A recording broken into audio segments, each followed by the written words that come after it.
Avec la connaissance du grand plan du bonheur, nous avons la possibilité et aussi la responsabilité d'aider à rétablir la foi en famille. À de nombreux égards, notre mission est comparable à celle des gens qui travaillent dans les domaines de la médecine et de la recherche scientifique. À l'aide de lois établies, ils déterminent comment la souffrance peut être soulagée et la qualité de la vie améliorée.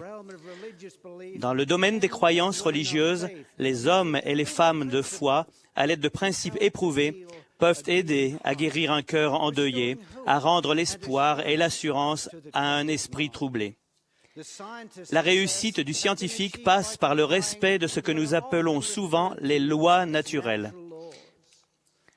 Les grands scientifiques du passé et du présent n'ont pas créé les lois associées à ces processus qui se déroulent naturellement. Ils les ont découvertes. Dans une lettre aux Corinthiens, l'apôtre Paul pose une question qui pousse à réfléchir concernant la source de la capacité intellectuelle de l'homme. Lequel des hommes, en effet, connaît les choses de l'homme si ce n'est l'esprit de l'homme qui est en lui? Par la logique et l'apprentissage, nous augmentons la connaissance et améliorons la compréhension. Par ce processus, les théories et les lois sont identifiées et acceptées comme authentiques. Une chose qui devient claire pour l'esprit éclairé, c'est qu'il y a des lois qui maintiennent l'équilibre de la vie et des êtres vivants. La découverte et le respect des lois de la physique apportent le progrès, permettent à l'homme de s'élever à des niveaux de connaissance autrement impossibles.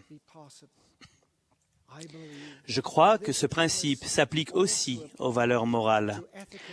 Nous avons par conséquent la responsabilité de sauvegarder le foyer comme centre d'apprentissage où ces vertus peuvent être instillées dans une atmosphère d'amour et par le pouvoir de l'exemple.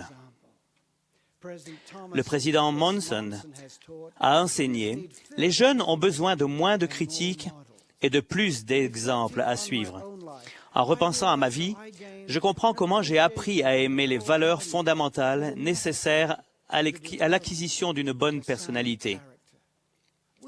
Où ai-je appris la loyauté, l'intégrité et la responsabilité? J'ai appris ces qualités au foyer, de l'exemple de mes parents. Comment ai-je appris à chérir le service désintéressé? Je l'ai fait en observant le dévouement de ma mère à sa famille et en bénéficiant. Où ai-je appris à honorer et respecter les filles de Dieu? Je l'ai appris de l'exemple de mon père.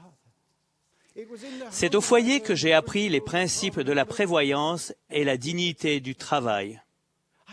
Je revois ma mère passer d'innombrables soirées à la maison sur une machine à coudre à pédales, cousant des chaussures pour une usine locale. Ce n'était pas pour lui permettre de s'acheter quelque chose, mais pour apporter un soutien financier afin que mon frère puisse aller à l'université. Elle a dit par la suite quelle source de satisfaction cet acte de service avait été pour elle. Mon père était un homme sage et travailleur. Il m'a appris à couper du bois avec une scie à main, à remplacer ou fixer une prise au fil électrique d'un appareil ménager et beaucoup d'autres compétences pratiques. Toutes ces leçons avaient un thème commun, ne jamais nous satisfaire de moins que ce que nous pouvions faire de mieux. J'ai appris comment prendre des décisions importantes en parlant avec mes parents et en écoutant leurs conseils. En plus de ce que je viens de mentionner, il y a la responsabilité, la considération pour les autres, l'encouragement à saisir les possibilités d'études, et la liste ne s'arrête pas là. L'Évangile rétabli de Jésus-Christ m'a été présenté quand j'étais adolescent par Pamela, qui est par la suite devenue ma femme. Elle m'a aidé à transformer ma vie, de la simple mélodie qu'elle était alors, en une envolée symphonique. J'ai vécu 67 ans de bonheur conjugal et familial, 22 ans comme fils au foyer de mes parents et 45 ans comme mari et comme point culminant, la joie d'être père et grand-père. Que pourrait-on espérer de plus? Autrement dit, tout le monde apprécierait ces mêmes choses. Retournant aux enseignements de Paul dans la lettre aux Corinthiens, nous trouvons: de même, personne ne connaît les choses de Dieu si ce n'est l'Esprit de Dieu. Mais l'homme animal ne reçoit pas les choses de Dieu, car elles sont une folie pour lui, et il ne peut les connaître parce que c'est spirituellement qu'on en juge. Les scientifiques acquièrent leur connaissance principalement par des recherches, en faisant des expériences et en utilisant leur intelligence. Les disciples du Christ reçoivent leur témoignage en étudiant ses paroles, en observant ses œuvres, en mettant les principes en pratique et par l'esprit d'inspiration. Dans l'homme, c'est l'esprit, le souffle du Tout-Puissant qui donne l'intelligence. Les vérités spirituelles peuvent paraître moins tangibles, mais pour le cœur humble, leur impact est indéniable. Il est important de comprendre que les lois naturelles n'ont pas été déterminées sur la base de la popularité. Elles ont été établies et reposent sur le roc de la réalité. Il y a aussi des vérités morales qui n'ont pas commencé avec l'homme. Elles sont au centre d'un plan divin qui, comme nous le découvrons et l'appliquons, nous apporte beaucoup de bonheur et d'espoir dans la condition mortelle. Par exemple, je crois, comme il est indiqué dans la Déclaration au monde sur la famille et défini dans les révélations divines, que le mariage et la famille sont ordonnés de Dieu.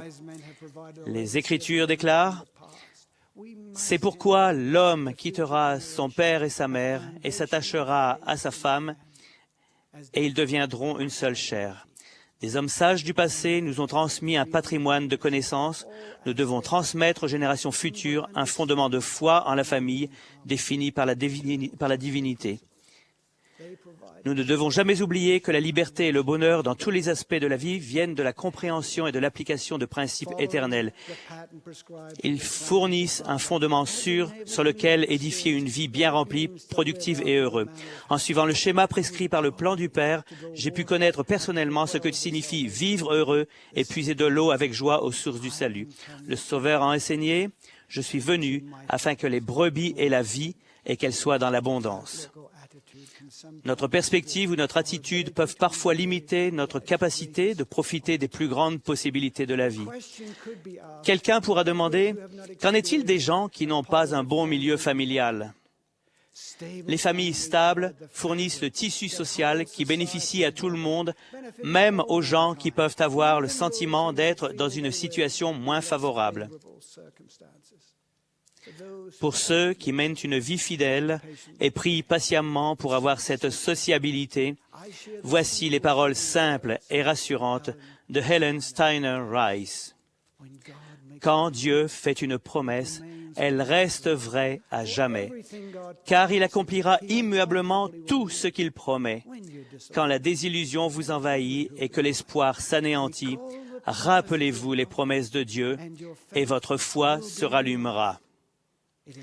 Ma prière est que nous puissions ensemble, avec courage et conviction, être les gardiens du don divin qu'est la famille.